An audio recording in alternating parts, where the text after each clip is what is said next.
Good day. How are you? Amazing. Yes. It's always an inspiring and amazing day. Well, what is on my mind? You ready for this? Beans, greens, tomatoes, potatoes, ham, hog. You name it. Lord have mercy. Yes. I want to talk about what are you serving up this Thanksgiving. Now, I understand it's COVID and people cannot come over, but some of us still want to taste these traditional meals that we all cook. Maybe it's turkey. Maybe it's cranberry. Maybe you're not going to do turkey because there's not enough people for your turkey table.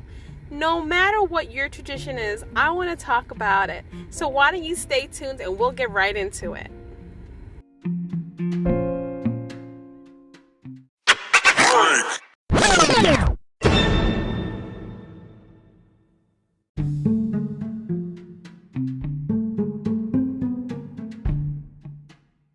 It is definitely a noisy day in my household, in the Fannytastic household today while I'm here in this kitchen. I got a sink full of dishes. I got pans on the burners with eggs and things of that nature. We're talking about food, folks. That's correct. Well, why? Right? Food does something to us. It helps us feel nostalgic. It locks in a memory. It locks in our brain a particular vitamin or calcium or a nutrient we had, right? And then we eat it again. We're like, oh, so good. I remember that moment. So why is this important to us? Well, we need in our souls to feel love and to feel this type of care. And some people will say, well, I don't care. No. We all go through this. It's just a fact of nature. So when I think of Thanksgiving, I think of a lot of different things. One of the things I think about is my mom. She always struggled. No matter what, even in her unstruggles, she struggled. And it's because she truly was a sick woman. She was suffering with a disability. But she also was an artist, and she didn't want to give in to anything. Nothing. She would never just give in to her own beliefs. If she said, oh, I'm not doing that, and that's against what I believe in my artistic license, then that's what she would do. And she would normally do her art under her pen name, Raffaella de Cristo, which I would find little notes, love and inspirations by Raffaella de Cristo. And I'm like, who's this Raffaella de Cristo? And I realized when I got older, it was her. Well, on Thanksgiving, every Thanksgiving, my beautiful and amazing Aunt Susie would always welcome us into her home. And it was such an amazing feeling. Her home would smell of delicious things. Hold on. That's the plate. I'm serving up these eggs I'm making. But she would serve these delicious meals that she prepared by herself. She would have stuffing with sausages. Oh, I remember those stuffing sausages. And she would have yummy side trimmings. She always had a meat if it was a turkey or some type of meat.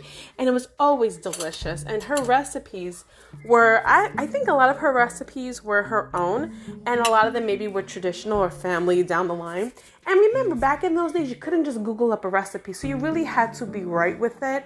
And she was. It was never too salty. It was never too anything. It was perfect. And then consistent, because every year we would come and we would just love her home. Well, she would always give us some food to take home, and then we would go home. And the thing about it was, when we would go home, my mom was not a person that had any type of wealth savings or type of financial structure. And that was always very frustrating to me. And that's partially why I'm so interested in finances and why I constantly educate myself on finances and financial structure. But she didn't have it. And our big food fest came on the first of the month. As you know, my mom was a sick woman and she had disability. And her disability came with that, her little food stipend. So that would happen every first of the month. So by Thanksgiving, which was the end of the month, we had 2 cans of peas in the cupboard. There was barely nothing there. So my mom would always, no matter who we visited for the holidays, she would always in her own house create kasha vernishkes, matzah brei in the morning. She would make a different pie from whatever ingredients she had. And she would create these little recipes, and even her cranberry sauce. She would take cranberries, a can of cranberries, cut it with orange juice, but it was so good. I don't know why it was so good. Everything she made was amazing. And that's all we had, right? So I always told myself, there was nothing wrong about my mom's recipes. And we weren't here when everything happened, when America came together. But what we have now is this holiday that we celebrate.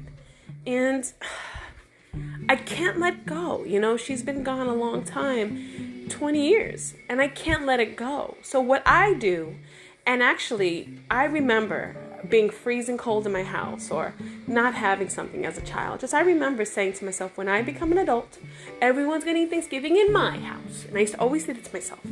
And my mom, she trained me because I would be right alongside of her, making all her pies or doing whatever she's doing and cooking and cleaning. And Cinder Fanny, always doing something. So I always felt confident in my own recipes. Well, when I became an adult and I was able to host my first Thanksgiving, I did. And guess what? I made a lot of my aunt's traditional recipes, but I also included my mom's kasha varnishkis, her Brussels, her anything that I could recall, her sweet potato with marshmallows on top. And some of it, like even her special apple cider, which was like a concoction of all the spices she had. But it was so good that I have family members that will be like, are you making that cider again? Or where's that sweet potato pudding?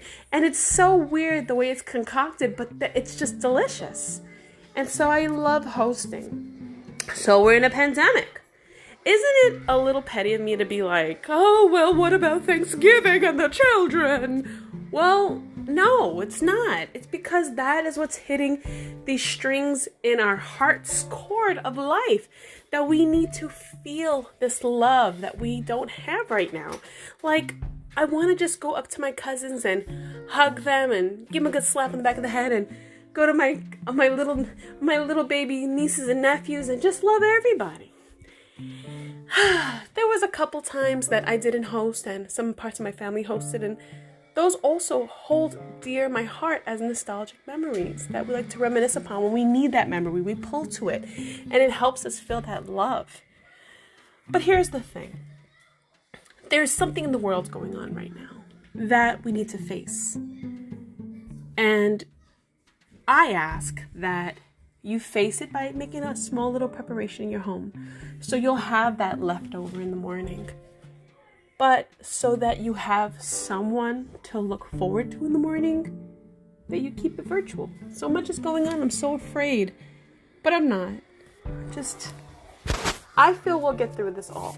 But I also feel that it's better to be safe. It's better to be safe than sorry. I'm a type of personality that I do, then I apologize. But in this instance, I say it's better to be safe. Well, with that said, this Thanksgiving, I will prepare a small mini feast. And my husband always complains, I don't like turkey. But I'll make a little baby turkey, and I'll make him his ham. Whatever your plans are, please be safe. Have an amazing holiday. And thank you so much for joining me again on this journey of Fannytastic Life. And just because I love y'all, beans, greens, tomatoes, potatoes, ham, hog, you name it. Bye now.